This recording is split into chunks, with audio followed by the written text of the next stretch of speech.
lecturer, research and writer. He holds an MA in history, a diploma in epigraphy, BE, MPhil, PhD for Karnataka University, Dharwad, and a PG diploma in journalism, and also create the K-Set in history.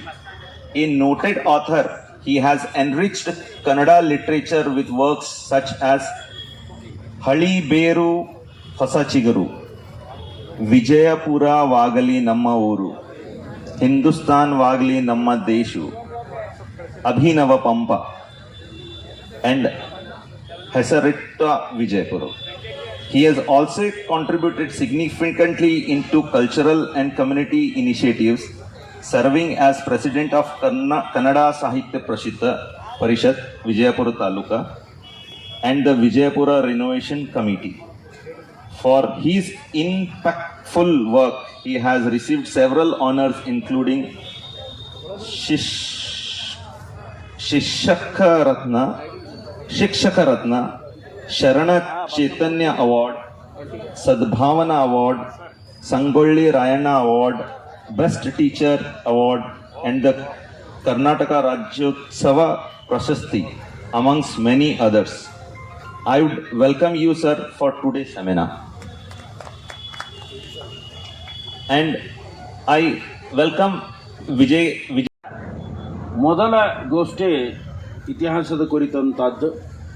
ಈ ಗೋಷ್ಠಿಯ ವೇದಿಕೆ ಮೇಲೆ ಉಪಸ್ಥಿತರಿರುವಂಥ ನಾಡಿನ ಹಿರಿಯ ಸಂಶೋಧಕರು, ನನ್ನ ಮಾರ್ಗದರ್ಶಕರು ಆದಂಥ doctor Krishna Kolar Kulkarni ಅವರೇ, ಕಾರ್ಯಕ್ರಮವನ್ನು ಸುಂದರವಾಗಿ ನಿರೂಪಣೆಯನ್ನು ಮಾಡ್ತಿರುವಂಥ ಅಮೀರುದ್ದೀನ್ ಹುಲ್ಲೂರವರೇ, ಆರ್ಕಿಯಾಲಜಿಕಲ್ ಸರ್ವೆ ಆಫ್ ಇಂಡಿಯಾದ ಆತ್ಮೀಯರಾದಂಥ ವಿಜಯ್ ಕುಮಾರ್ ಅವರೇ, ಹಾಗೂ ವೇದಿಕೆ ಎದುರಿರುವಂತಹ ಗಣ್ಯರೇ, ಇತಿಹಾಸ ಆಸಕ್ತರೇ, ಹಾಗೂ ನಾಳೆ ನಡೆಯುವಂತಹ ಆ ಮ್ಯಾರಥಾನ್ದಲ್ಲಿ ಭಾಗವಹಿಸುವಂತಹ ಎಲ್ಲ ಆತ್ಮೀಯರೇ, ನಾನು ನೇರವಾಗಿ ವಿಷಯಕ್ಕೆ ಬರ್ತೇನೆ. ನನಗೆ ಕೊಟ್ಟಂಥ ವಿಷಯ early history of Vijayapura, Adil Shahi ಪೂರ್ವದ ವಿಜಯಪುರ ಬಗ್ಗೆ ನಾನು ಮಾತಾಡ್ತೇನೆ. ಅಲ್ಲಿ ಎದ್ದು ನಿಂತವರಲ್ಲಿ ಒಂದು ರಿಕ್ವೆಸ್ಟ್, ಸಾಕಷ್ಟು ಕೂಡ್ಲಿಕ್ಕೆ ಜಾಗ ಅದ, ದಯವಿಟ್ಟು ತಾವು ಇಲ್ಲಿ ಬಂದು ಕೂಡಬೇಕು ಅಂತನ್ನುವಂಥದ್ದು ತಮ್ಮಲ್ಲಿ ವಿನಂತಿ ಮಾಡ್ಕೋತಾ.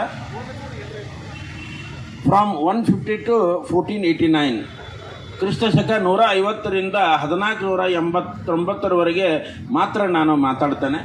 ಹಿರಿಯರಾದಂಥ ಕೃಷ್ಣ ಕೋಲಾರ ಅವರು ಆದಿಲ್ಶಾಹಿ ಬಗ್ಗೆ ಈಗಾಗಲೇ ಅವರು ಮಾತಾಡಿದ್ದಾರೆ. ನನಗೆ ಸಂಘಟಕರು ಹುಲ್ಲೂರವರು ಮತ್ತು ಮಹಾಂತೇಶ್ ಅವರು, ಆರ್ಗನೈಸರು, ಸರ್ ಬೇರೆ ಬೇರೆ ರಾಜ್ಯದವರು ಬಂದಿರ್ತಾರೆ, ಅದರಾಗ ಆ ಕಾರಣಕ್ಕೆ ಸ್ವಲ್ಪ ಇಂಗ್ಲೀಷು ಮತ್ತು ಕನ್ನಡ ಎರಡೂ ಇರಲಿ ಅಂತೇಳಿದರು. ನಾನು ಇಂಗ್ಲೀಷ್ನಾಗ ತಯಾರು ಮಾಡ್ಕೊಂಡಿದ್ದೆ, ಬಟ್ ಮೆಜಾರಿಟಿ ಕನ್ನಡದವ್ರು ಬಂದರೆ, ಆದರೂ ನಾನು ಎರಡೂ ಭಾಷೆಯಲ್ಲಿ ಪ್ರಯತ್ನ ಮಾಡ್ತೇನೆ. ತಾಲೂಕಾ ಕನ್ನಡ ಸಾಹಿತ್ಯ ಪರಿಷತ್ತದ ಅಧ್ಯಕ್ಷನಾಗಿರೋದರಿಂದ ಏನಾದರೂ ಇಂಗ್ಲೀಷ್ ಮಾತಾಡಿದರೆ ತಾವು ತಪ್ಪು ಭಾವಿಸಬಾರ್ದು, ಯಾಕಂದರೆ ಬೇರೆ ಬೇರೆ ರಾಜ್ಯದವರು ಬಂದಿದ್ದಾರೆ ಅನ್ನೋ ಕಾರಣಕ್ಕಾಗಿ. Popularly, Vijaypur is known as a famous historical city and classical tourism center in Hindustan. ಈ ಹಿಂದೂಸ್ತಾನದ ಕ್ಲಾಸಿಕಲ್ ಟೂರಿಸಂ ಸೆಂಟರ್ ನಮ್ಮ Vijayapura. Vijayapura is a treasure house of Karnataka architecture. ಈ ಕರ್ನಾಟಕದ ಕಲೆ ವಾಸ್ತುಶಿಲ್ಪದ ನೆಲೆ ನಮ್ಮ ವಿಜಯಪುರ ಅಂತನ್ನುವಂಥದ್ದು.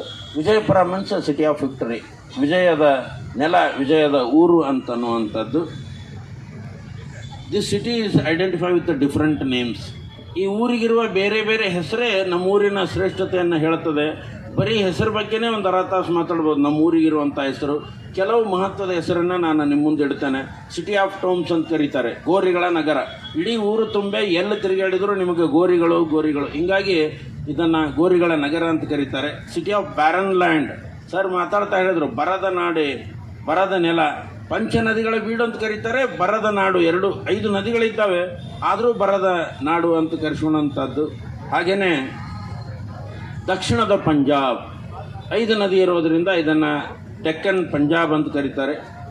ದಕ್ಷಿಣದ ವಾರಣಾಸಿ ಅಂತನ್ನುವಂಥದ್ದು. ಹಿರಿಯ ರಾಜಕಾರಣಿಯಾದ ಮುಷರಫ್ ಸಾಹೇಬರು ಬಂದರೆ, ಅವರಿಗೆ ತಮ್ಮೆಲ್ಲರ ಪರವಾಗಿ ನಾನು ಆತ್ಮೀಯವಾಗಿ ಸ್ವಾಗತಿಸ್ತೇನೆ. ನೋಡ್ರಿ, ಇದನ್ನು ದಕ್ಷಿಣದ ವಾರಣಾಸಿ ಅಂತಾರೆ. ಉತ್ತರದಲ್ಲಿ ವಾರಣಾಸಿ ಇದೆ, ಕಾರಣ ಇದೊಂದು ಶೈವ ಕೇಂದ್ರ ಆಗಿತ್ತು. ಆ ಕಾರಣಕ್ಕಾಗಿ 12 ಲಿಂಗಗಳು, 12 ಲಿಂಗ ಇರೋದರಿಂದ ಇದನ್ನು ದಕ್ಷಿಣದ ವಾರಣಾಸಿ ಅಂತ ಶಾಸನ ಕರೀತವೆ. ಜೊತೆಗೆ ಶರಣರ ನಾಡು. ಈ ದೇಶಕ್ಕೆ, ಈ ನಾಡಿಗೆ ಅದ್ಭುತವಾದಂಥ ಶರಣರನ್ನು ಕೊಟ್ಟಂಥ ನೆಲ ಈ ವಿಜಯಪುರ. ಸಿದ್ದೇಶ್ವರಪ್ಪನವರು ಇದನ್ನು ಶರಣರ ನಾಡು ವಿಜಯಪುರ ಅಂತ ಕರೀತಾರೆ. ಹಾಗೆಯೇ ಕನ್ನಡದ 2 ರಾಮಾಯಣಗಳನ್ನು ಕೊಟ್ಟಂತಹ ಯಾವುದಾದ್ರೂ ಜಿಲ್ಲೆ ಇದ್ದರೆ ನಮ್ಮ ವಿಜಯಪುರ ಅಂತನ್ನುವಂಥದ್ದು. 11ನೇ ಶತಮಾನದಲ್ಲಿ ಜೈನ ಕವಿ ನಾಗಚಂದ್ರ 2 ಕೃತಿಗಳನ್ನು ಬರೀತಾನೆ, ಮಲ್ಲಿನಾಥ ಪುರಾಣ ಮತ್ತು ರಾಮಚಂದ್ರ ಚರಿತ ಪುರಾಣ. ಅದು ಕನ್ನಡದ ಮೊದಲ ರಾಮಾಯಣ, ಅದನ್ನು ಕೊಟ್ಟಂಥ ಜಿಲ್ಲೆ ನಮ್ಮದು. 2ನೇದು ಕರ್ವೆ ರಾಮಾಯಣ ಅಂತನ್ನುವಂಥದ್ದು. ನರಹರಿ ಅನ್ನೋರು ಕುಮಾರ ವಾಲ್ಮೀಕಿ ಅನ್ನೋ ಹೆಸರಿನಿಂದ ರಾಮಾಯಣವನ್ನು ಕೊಡ್ತಾರೆ. 2 ರಾಮಾಯಣ ಕೊಟ್ಟಂತಹ ಜಿಲ್ಲೆ ನಮ್ಮ ಜಿಲ್ಲೆ ವಿಜಯಪುರ ಅಂತನ್ನುವಂಥದ್ದು. ಇಂಥ ಅನೇಕ ಹೆಸರುಗಳು ನನ್ನ ಈ ಊರಿಗಿವೆ. ಸುಮಾರು ಒಂದು 20 ಹೆಸರು ನಾನು ಲಿಸ್ಟ್ ಮಾಡೀನಿ. ಒಂದು 4-5 ಸಾಕಂತ ಅನ್ನಿಸ್ತದೆ ನೋಡಿ. ಜಾಗ್ರಫಿಕಲಿ ನಮ್ಮ ಊರು Vijayapura is located on north Karnataka, ಉತ್ತರ ಕರ್ನಾಟಕದವ್ರು ನಾವು. It is bordered by the river, 2 ನದಿಗಳ ಮಧ್ಯೆ ನಮ್ಮ ಊರು ಇರುವಂಥದ್ದು. Bhima on the north and Krishna on the south, 2 ನದಿಗಳ ಮಧ್ಯೆ ನಾವು ಇರುವಂಥದ್ದು. ವಿಜಯಪುರ ಬೂಸ್ಟ್ಸ್ ರಿಚ್ ಜಾಗ್ರಫಿಕಲ್ ಏನು ಹಿಸ್ಟ್ರಿ. ಇದೊಂದು ದಕ್ಕನ್ ಪ್ರಸ್ಥಭೂಮಿ ಅಂತ, ಡೆಕ್ಕನ್ ಪ್ಲೇಟು ಅದರ ಮೇಲೆ ಇರುವಂತಹ ಊರು ಇದು. It is geographically located between the 15.20 to 17.28 degree latitude, 74.50 to 76.28 degree ಲ್ಯಾಟಿಟ್ಯೂಡ್ನಲ್ಲಿ ಲಾಂಗಿಟ್ಯೂಡ್ನಲ್ಲಿ ಇರುವಂತಹ ಊರಿದು. The Chalukyan rulers of Kalyani.